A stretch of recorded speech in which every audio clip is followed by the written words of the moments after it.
If true, this is sickening as the Mitch Marner saga continues to get crazier and crazier. We have some new rumors and reports that have dropped, revealing some wild information as it pertains to not only his future, but some leverage moves that are being made. We're going to break that down and discuss what this means going forward as this situation has taken yet another crazy turn. Stay tuned for all that in this episode. But before we get into it, if you're a part of the 70% who aren't subscribed to the channel, this is the place to be for daily Leafs content. You guys have been beasts. About 70% of you are watching right now aren't subscribed, so make sure to hit that subscribe button. There's a lot to go over today, and obviously the Mitch Marner situation, some interesting rumors have started to float around, and it is very interesting. I'm curious to hear what your thoughts are about it because we know Darren Ferris, Mitch Marner's agent's not afraid to make things public. He's not afraid to use leverage behind the scenes. You've been seeing that with Darren Dreger, and we saw it last offseason as well with contract extension talks, trade talks, all these different things.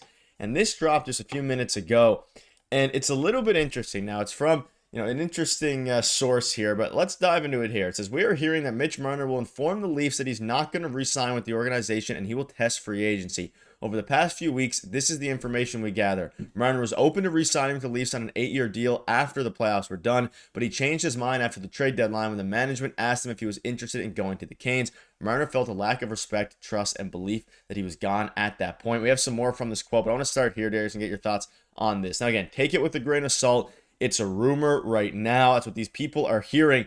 But there's some rumblings that it's from Darren Ferris's side. There's rumblings that these are just, these rumors are going to get crazy. And according to this guy, this is, and it gets a little bit crazier here, but it's a little bit sickening the way this is starting to play out for the Leafs. And even if Mitch Marner leaves, it might be leaving on a sour note. The only thing that I believe is true, and we're going to get to the rest of the post in a second, that is true in this entire tweet is the first paragraph. I think that Mitch Marner is walking. I don't think he's going to be a Toronto Maple Leaf, but a lot of what's in this tweet to suggest that things only soured at this year's trade deadline just isn't true by all reports. I mean, we heard that last season in the playoffs, Mitch Marner was very upset with the Leafs and management because he was going through and dealing with a high ankle sprain, obviously, that he wasn't 100%. Obviously, he missed some time and he wasn't 100%, and he was playing in the playoffs. Then some of the other guys, obviously, Nylander missed time due to a migraine. Matthews was sick. They missed time.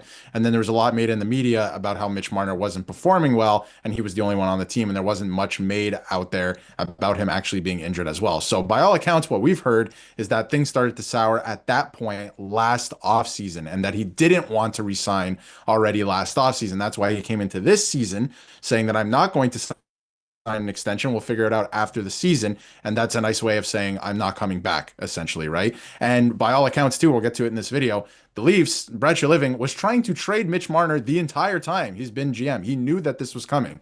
We talked about it last summer that there was a trade involving Mitch Marner and Shea Theodore with the Vegas Golden Knights. That actually happened. They were trying to make that happen. So to suggest that things only soured at this year's trade deadline when they tried to trade him for Mikko Rantanen is just not true. It's just not true. Most of this reads like this is Mitch Marner's camp putting that out there. And obviously we know that a couple reporters, there's some stuff with that as well, like Darren Dreger in the past, right? I'm not saying all of what Darren Dreger says about Mitch Marner is not factual because most of it is. I'm not saying that, but take some things with a grain of salt. But again, this coming out today and the fact that, they're trying to spin it like Mitch Marner's the good guy and all of that. It doesn't have to be a good guy versus bad guy necessarily, but I know a lot of the fan base is like, man, I want Mitch Marner to resign. He's a great player. He's the best player on the Leafs. I just don't think that's true. He's never shown up in the big moments. I don't think he's capable of doing that. And at this point, I think the Leafs need to rid themselves of this because this has been happening since even before 2019. I was talking about it in a previous video that, when Lou Lamoriello was GM and these guys were coming in as rookies, Austin Matthews got his rookie bonus. The rest of them did not. Mitch Marner was not happy about that from the start. The whole contract negotiation back in 2019 was an absolute disaster. This has been an absolute disaster. I think the Leafs just need to rid themselves of the player and everything that follows the player around, like stuff like this. Yeah, let's dive into the rest of the quote here. With him having welcoming a new member to his family, a trade out of Toronto wasn't something he expected from the organization at that time. He believed that this should never have brought to his attention as the first place. The conversation would start once the season was over. It sounds like if there was a change in management staff after the season, Marner would be willing to stay and sign a team-friendly deal on an 8-year term. Marner wasn't expecting any changes, but if there was any, he would stay. The hope was to make it to the Cup final at the start of the season, and as the playoffs went on, the belief was still strong of that happening. He basically goes on to wrap up and said that Marner loves the city, the coaches, the fans, the teammates, and he felt he was upfront and honest with his situation, and it's unfortunate this is the end. Again, take it with a grain of salt. I think he's like 5,000 followers, something like that, so it's interesting. But at the same time, it does line up with some of the things we are hearing regarding the situation. I think that he is going to be leaving, but it's an interesting situation how much either misinformation. I mean, there's a lot of information from both sides. Of course, Darren Ferris's camp and the Leafs camp as well, depending on what reporter you look at here. But I would don't put it past Darren Ferris to work some leverage behind the scenes and trying to make the front office look like the bad guy. I'm sure that'll happen at some point. We saw it last offseason. At the same time, there is a chance that all of this is true. Again, I don't think that the nail in the coffin was them asking if he wanted to trade for Mikko Rantanen. It's obviously going to happen, especially in Brad Treliving's order of business. But there's also other reports about David Palmata coming out here on the Jeff Merrick show and saying that he believes William Karlsson was involved in the initial Vegas and Leafs talks last summer for Mitch Marner. So these trade talks have been going on for a while, and the more and more reports that come out here for the first time, ever, we're realizing that I think they've been trying to shop Mitch Marner for at least a year and a half here since Brad Treliving has come in, which you didn't know for sure before, and even maybe Kyle Dubas before it was let go by Brendan Shanahan here.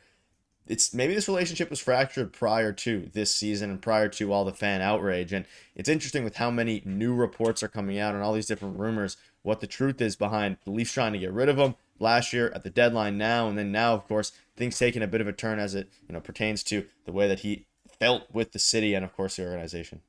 Yeah, and I said at the beginning the only thing that was true in that tweet was maybe the first paragraph. I don't know if that's true, actually.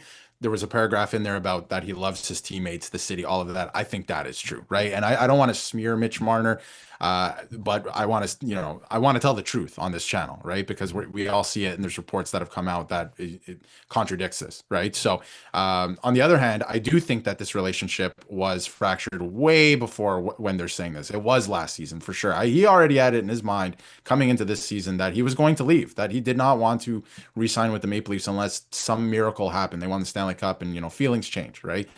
They can't all the time. We saw what happened with Steven Stamkos, but even with his teammates, some teammates, we saw in the Amazon documentary the way Nylander thinks the game, which is the right way, I think. And yes, you can make a point that sometimes he's lazy on defense. That much is true, but he's a great player offensively. But I think he has the right mindset in terms of you just have to go out there and get it done in these moments that matter the most. And it aligns with what Brad Treliving is saying. We saw them, yelling at each other on the bench and all that.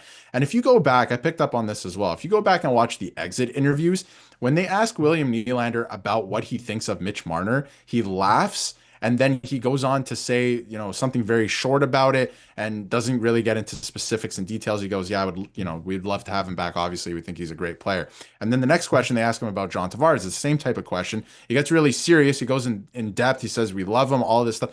Two different answers for two different players there. So I thought that was very interesting. Go back and watch those exit interviews because I did pick up on that too. So I think that this relationship was fractured well before this year's trade deadline. I think Brad Treliving knew what was happening, and obviously they've had conversations, but they still have to have one more now about whether he's actually leaving or not. And Brad Treliving, by all accounts, has been trying to trade this player for a long time, which is ironic because he was hired right after his no movement clause kicked in. And that's why, or a reason why, Brendan Shanahan lost his job just a couple weeks ago as well. And obviously, Mitch Marner declined the extension prior to the season. The Leafs offered him a record-breaking deal. So it's going to get interesting. A lot of reports are happening. There were some trades before, some trades, of course, even as recent as the deadline. And we're going to keep you up to date, but things have taken an interesting turn. Let us know down below what your thoughts are. Thank you guys for watching. See you later.